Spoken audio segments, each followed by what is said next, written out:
Well, here we are, Michael DePeazer, and it is a pleasure to have you with me as you help to co-host the F&I Tips with Becky Chernek. And boy, we are just going to make this happen, and I'm so happy that you're able to join me. Now, for those that may not be or new to this channel, I'm Becky Chernek, and I've been providing the very best in finance and insurance training for automotive dealers throughout the USA and also Canada. So again, if you're listening in, you're listening in to LinkedIn Live, you're also listening into YouTube and Facebook. And if you like us, I hope you do, go ahead and hit that like button and make sure to share. So here we are, Michael, welcome. Thank you. Yeah, I appreciate the opportunity to share some tips. I feel like with the knowledge in this business that we have, everybody could add value in someone's life. So, let's see what we can share. Well, you and I had lots of different kinds of conversations, and you got me all pumped up. I'm telling you, you are so passionate about what's going on in the automotive industry in F&I. And I got to tell you, when we got to talk and we got really intense with some of these topics, and one topic especially I'm fond of as well are some of the questions that we ask. We're looking for a certain response or even some of those word tracks. So let's talk a little bit about, what are some of those questions that you ask to get the response that you're looking for? And when does all that happen? Yeah, great question to ask. And I feel like everybody almost knows the value of a good question. When somebody asks us a question, we might ponder for a bit and pull it up and say, that was a good question. So, which goes to the point is everybody has the answers within them. So I come more from a coach background. I'm a life coach and I apply my mindset training to the F&I. So what it does is takes mindset training and marries it with the technical aspects of the business. So you empower people and then you build off of that. The best way to put it is people are broken and processes are broken. And if you don't have a process, it's been broken. So you could fix the process, but you also have to fix the people. And a lot of it is in these things. So we all know to ask questions, but the why factor, I feel like that's the most intriguing part. And one advantage we have in this business, not in the car business, we're in the people business. No matter where we go, do you know we're in the people business? Averages in Manitoba and Ontario, well, there's always people around. So what does this mean? Asking questions triggers emotions. So it's all about the feelings when you ask questions. When you ask someone a question, you could trigger an emotion and the emotion is going to trigger change. So that being said, the beautiful thing is you could start in this business with no experience, not know anybody, ask questions with intention, and you'll be able to resolve their problem. So the best way I could start off is by saying is, questions have to be intentional, not random. And I'll give an example of what random looks like. Let's say you go to the airport and you literally go and you feel around and you jump on a random plane. You end up in a random destination. It's just obvious. Now, most specific destinations need connecting flights. So if you just jump on a random plane, chances are you're going to be in a worse than what you have it, maybe the same, but good luck if you're going to hit Hollywood. Okay. Now imagine you go to the airport and you buy a ticket to Miami. Where do you end up? It's quite obvious, Miami. Right. So here's where I think questions should be asked. Now, there's many reasons when you're building rapport, you're trying to create awareness. But here's an idea. If I know if I know a specific problem, and I say, hey, Becky, you have this problem, you're gonna be defensive. No, I don't. What do you mean? Now, what if I ask you some questions and said, hey, what are you doing? I'm doing X, Y, Z. Oh, how is that working for you? You know what? It's not really going the best way. What could you change? I don't know what to change. May I share some information? You're inviting that, but when you ask questions, because naturally people don't think. It's funny because you know what? I was at the gym the other day. I go to the gym pretty much every day. I saw in the office 3 people sitting in this office and they're on their cell phones. There's no interaction anymore. So people hardly invite themselves to think, but when you ask a question, you force that thinking. And then that thinking creates that answer, and that answer you use to tie down the sale. So asking questions basically allows you to pull out the information from the person so that you could tie it down to the sale. I agree with you there. Okay, so are these planned questions? So here's why I say this. For years, and I'm sure I'm not the only one who trained this, but meeting customer out at the salesperson's desk. Now I'm not a canned kind of person. I'm not looking for a canned introduction of sorts. I really am not, but I am. And there are specific questions that I do want to ask when I review some of this information with the customer. And some is to really help to validate the transaction, because the last thing I want is that deal coming into my F&I office and it not be correct.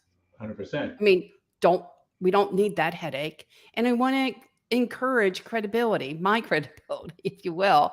And so I validate. But then I'm also asking additional questions as it pertains to the value of my products, a value proposition. So how long do you plan on holding on to your car? However, which way you want to ask that. How many miles you're putting on the car per year? Do you happen to be bringing your vehicle back to our dealership for maintenance, that sort of stuff? So however which way we want to ask that, I think I'm doing that because I need the information, but it's also to help me later on as I present the other value-added products in F&I. What are your thoughts there? I agree more. The obvious reasons to ask questions most F&Is are aware of is to gather information. What do you do with this information? The smart ones will know you're supposed to tie it down to the sale. Now, it's also when you think of creating awareness for someone, a customer, we go through this, we just met somebody, and we're going through these presentations in rapid speeds, and they're supposed to understand these concepts in a deep level. Here's how you could ask a question in a product presentation to get that customer's understanding on cue. For instance, gap protection. Have you ever heard of gap protection? Kind of, not really. Well, if your car's ever written off, what's going to happen is you're probably going to owe a larger sum of money than your car's value. So the insurance company's going to give you what they think the vehicle's worth, but the bank going to want that rest of the money, and that shortfall could be $10,000. They don't have any collateral. They're going to want that money right away. If that were to happen, where would you come up with that money? They have to process that. And guess what? They're going to be speechless. That speechless creates a feeling, a void, and that's the gaps we're looking for, the gaps in the feelings. And then you're filling it, because people don't buy products. They buy what the products do for them. So when you're asking questions, it has to be intentional, because they're going to so what does this mean? The customers now understand what you say, and they understand the feeling. Now they can make a decision if they want it. You never have to sell anyone. If they know the problem, don't worry about the solution, but we're too busy talking about the solution. So the questions allow you to reveal that problem. And I like that. I do like that. I think that it allows me to prepare better and have a much better understanding of the value of those products and what they mean to that customer, and not necessarily to me so much. I know what they mean to me, but what does it mean to that customer, and how we drive that home is so important. So I'm going to talk about something where there are lots of F&I trainers who don't need word tracks anymore. We just don't. Too much to go ahead and absorb. And besides, you're not natural in your presentation styles. And I'm thinking to myself, oh, okay, so we're just going to wing this stuff. We're just going to wing when the customer tells us, no, I don't want this service contract, or no, I can't afford the total loss protection gap, or a tire and wheel, or whatever. So I'm going to end up having this deer in the headlight look. Now what? What are your thoughts there? It's always a slippery slope, because questions and everything out there is good. Someone will argue the world is disastrous, but you see people thriving. But look at the different intentions. It's the intentions. They got to know why they're doing it. So they're too busy being told what to do, but they have to know why. If you ask somebody just the question why, they have to explain it. So the idea is this: when a customer comes in, they have an anchor point, and it's usually rooted in not correct information. So they're literally come in. So when they say no to you, it's very genuine because of what you know. So when you ask questions and you share information, they now have to consider it. They now have a gap. So the questions, if you ask with intentions, you're creating this gap. If you ask them random, you're basically harassing the customer. You know, See, you're one of the things that I don't like for me, and I've always trained that if in fact, now you might disagree with me and I'm okay with that. I really am. I'm fine. That's why we're doing this, because I don't want to be one-sided here. Mhm. But I know how I don't necessarily want to ask the question like, how long do you hold onto your vehicles? And a lot, for example, when the customers actually in the F&I office, so many F&I people will not meet the customer at the salesperson's desk. They're not. They would, I don't know why, but they'd rather just bring the customer in. I'll do the interview in my office. And I'm like, okay, well, how is that going to work? Mhm. Especially when you find some of this information doesn't check out. How's that all going to come together?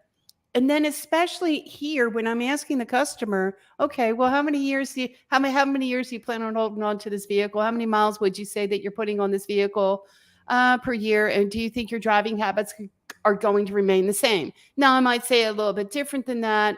Again, this is this presentation here today, but why in the world would I do that and then get into a menu presentation? Don't you think that the customer might think that the reason why I'm asking these questions is to try to sell them something? What are your thoughts there? Yeah, I think this is great you brought that question up because this is what happens. We become experts. And when we become experts, we start mind reading. So, do you think the person would do this? Now, here's how I see it. We got to be ignorant. Now, they buy cars once every few years, maybe even once a year. It's always new to them. They don't know what a finance manager is asking, and they're so much in the mix of making sure you're not trying to rob them that they're not piecing these things together unless you really just can. How long you keep the car for? It's like how long you plan to keep the car for? Oh, awesome. Why, how long did you keep the other one for? They're not going to know, but what people want you to do is solve their problem. So if you ask these questions and you can solve a problem, certainly. But for them to tie in these angles is where we fail because we're mind reading. We need to stay ignorant. We need to stay ignorant. What we know does not matter. When we ask them questions, to give us all the information. The best way to think about it, somebody could take a great friend that they know for 20 years. I could be in a room for them for 20 minutes and probably know more about them because there was no questions. There's maybe some assumptions and stuff. So we're with the customer for a short time. It doesn't matter. Someone says, "Well, you're only a customer for a short time." Doesn't matter. Ask the right questions, you get the right responses. Too bad we're asking the wrong questions or random questions. We're getting random answers, and we don't even know how to tie these in. What's the point in asking somebody how long they keep the car for and then not referring it back later? So I think word tracks get customers into this. I mean, finance managers into the mode of just repeating these things, but not understanding the why. So word thoughts is basically a hybrid, a 2.0 of a word track, which allows you to kind of, it's like an AI, adjust to the information, but use that same baseline question. Your tone might change, the inflection. So it's all about that intention behind it. That's what I believe. Everything's intention. You change your intention, well, you could do a full day, 50,000 things. You could only do two things every day that add up every day, that compound, or you could have a busy day. So that's that. Less is more. Less is more.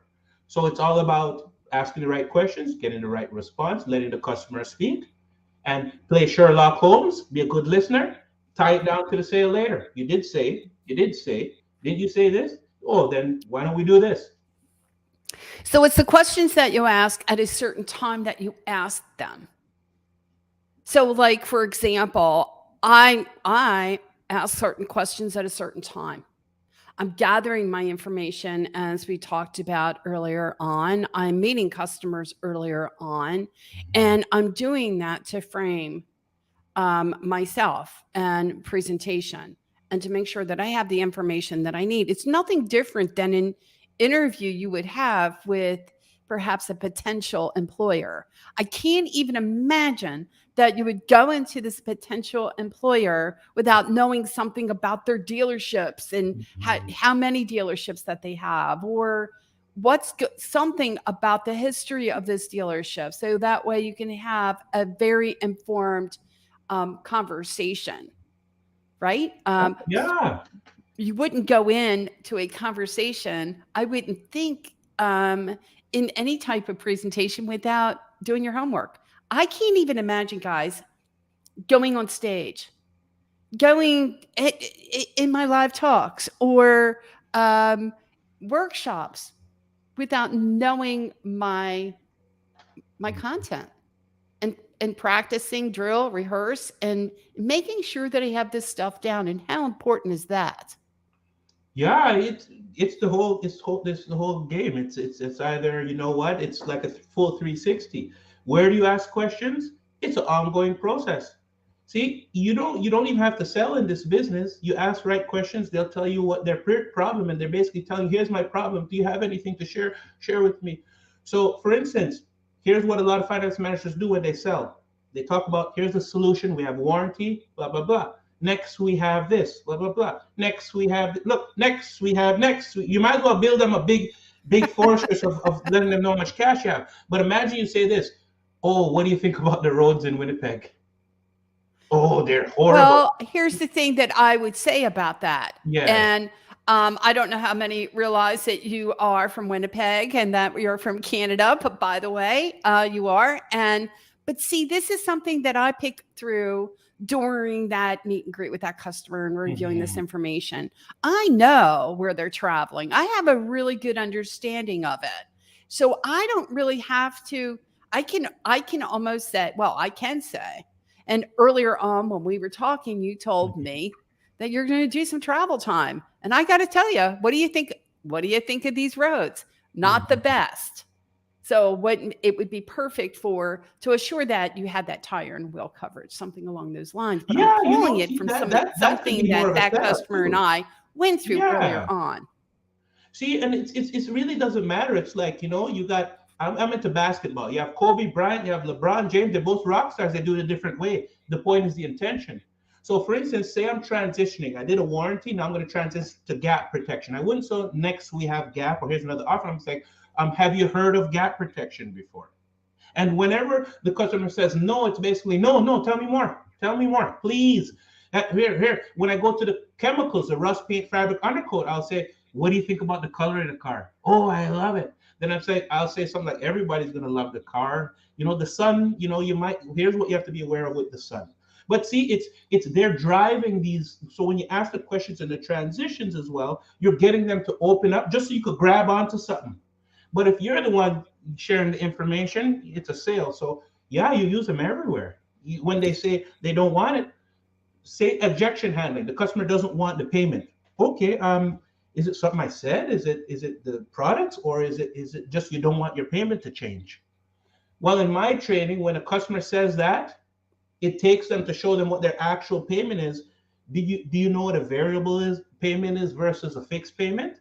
No. Okay, your payment here, although it covers a car, the reason why we call it variable, actually in the industry we call it exposed, but if we call it variable, the reason why is because there's things you have to consider. So there's your car payment. Now you have to do your oil change once a year. If you do that, here's the amount, add that in. Now just note that I'm just showing you what it looks like affects your payment, but when your oil change comes, you actually have to pay that full amount plus your payment. Now, remember I told you minor repair could be $2,000 because they're repairing cars, not replacing them. So you have one minor repair in, let's say, 2 years. Take that $2,000 divided by 24, that gives you $83. So you get to see this fit what their actual payment is, and guess what? It's rooted in logic. They can't say no, they saw it because you asked questions and the question probed that, and then you show them your menu payment, it's less. So it's just about, again, why do we ask questions? They have to be intentional. We have to have an end game. So it's not when you ask them how fancy you do it. It's if you have an end game, you're asking a question. And case in point, like I say, I know the roads are horrible. Okay, so I rather the customer bring it up. Hey, what do you think about the roads? Horrible. Oh, what street's the worst? Oh, let them tell you stuff, right? So that's how I feel about It doesn't matter where. Just be intentional. Well, I got to tell you, I couldn't agree with you more on that, and so I hope others will come back and certainly. Oh, wait a second. Here it is. I do have Steve Apicella. There we go. Word tracks are good, but knowing when and how to apply them naturally is the trick. And we can't sound like drones and expect to inspire a customer. So I agree with that. So that's why I'm saying when I effectively overcome the objection for the customer, because I prepare for it. Frankly, I prepare for an objection. Mm-hmm. And I do know that for the most part, people object to certain things. Either it's cost, it could be for a service contract cost. It could be have the manufacturer's warranty. Oh my God, my cars never break down. Gosh, I bought one before; they never covered anything. And believe me, I've been hit with this. I don't care if I'm what state I'm in, what country I'm in. I hear it all the time. So yeah, I do have a planned rebuttal. I do know what I'm about to say, Mm-hmm. but it's all based on the information that I pulled out earlier on. Mm-hmm. And so this is again, this is why it's so important to have those right questions. And you're looking for specific questions so that way you get the right response that you're looking for.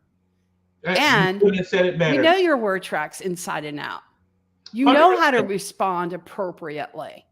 And whatever you do, you don't want the deer in the headlight look. And you've got to, as Steve Apicella says, it's got to be something natural. It's got to be in your own skin. You've got to be able to be fluent with this, because if you stumble and you sound canned, that's going to back a customer off immediately. So that's the last thing we want to do there. And it is a matter. There's something that you say too, something about bleeding and training so that you don't bleed on Yeah, the they field. got What from is my that? good pal Dave Zulak. He's a wonderful general manager in Manitoba. The more you sweat in training, the less you bleed in battle. So I carry that with me throughout my career. And I do want to talk about something you mentioned earlier a little bit. Is this F&I box? It's curable. They're not dumb folks in this office. They can execute at high capacity. It's just that we don't have work problems. We have personal problems that show up at work. Who's adjusting these personal problems? Who's letting them know about limiting beliefs, assumptions, preconceived notions, all this stuff? Because once you scale that and they understand that, they begin to ask questions that inspire the customer, because they know they just have to be natural. They have to be low key. So there's a lot of training and process, but there's broken people doing the processes, but they're not broken. They just need somebody to share them so they could see how they're affecting themselves. And I tell you, if you just change the people, everything will change. If you change both, your dealership, they're self-sustainable. You should see the messages I get. They're self-sustainable because they know the core things. They know when a customer comes in, they're going to say no because it's rooted on their anchor point. You got to move that anchor. So they know when they're asking questions is because they know when they share information, the customer is going to react. Because here's an idea. Here's what I share with them so they understand these concepts. When you paint a picture and tell a story, it's as real as something you could touch. Don't think of a pink elephant right now. You had to have. You're probably giggling inside. So you remember you said you gathered information from the customer earlier. So imagine you gathered information from the customer earlier. You knew who you'd be using the car. Customer's daughter will be using the car traveling to Ringette. So later when I'm presenting, I'll say something like, this car has the warranty, it covers all your repairs, blah, blah, blah. It also has roadside assistance. Remember you said Megan goes to Brandon all the time to Ringette? Well, if she ever stuck on the side of the road trying to change her tire, you know what? You could call roadside assistant, but the painting and pictures and telling stories. But here's where it's rooted in. Imagine you were going to Mexico today and you open up your laptop and you see that it's plus 35 degrees. And then under it, you see the cartel is shooting random international guests. A lot of people cancel that flight because they saw the information. They don't want to take the risk. Okay. Now imagine you're going on that same trip, but you didn't look at the information at all. You're going to that trip with a smile. Transparency is in our advantage. When you share somebody what could happen, they invite the rest. They invite the rest. We don't see the world how it is. We see it how we are. A lot of people see this place broken. So again, you just share information, they'll run with it. But we're not sharing that. We're just telling them the benefits. Amen. I tell you, I like it. And you know what? We went over our 15 minutes a little bit here because we got so excited. But you're amazing. I really enjoy you, Michael. And I know that next Tuesday, guys, bring it on. Give us some feedback here if you wouldn't mind. But we've Ideas, got yeah, a great topics. next 15, 20 minutes for you. Next Tuesday, is that right? Next Tuesday. Next Tuesday at 2 p.m. And let's bring it on and let's talk through some of this. You know, one of the things I might even want to talk through, I have a live talk with Becky Chernek. Stephen Napacello will be on the show. Paul Machine will be on the show as well. And I think maybe Chris Scranton, I think, will be on the show as well. And we're talking through a lot of, you know, it's not just about this micro moment of a menu presentation. It's just not about that one time. It is about getting in front of that customer before, during, and after the sale. So I want to maybe talk a little bit about that with you next week, Tuesday at 2. Let's do it. Let's do it. Let's make it happen. Everyone. So I want to, again, thank you. And it's been fun. And wait a minute. I got one more comment, I think. What do we have here? Oh, okay. Thank you, guys. Love that saying. Thank you, too. I'm glad that you were able to. Glad you were able to be here. And so let's go ahead and.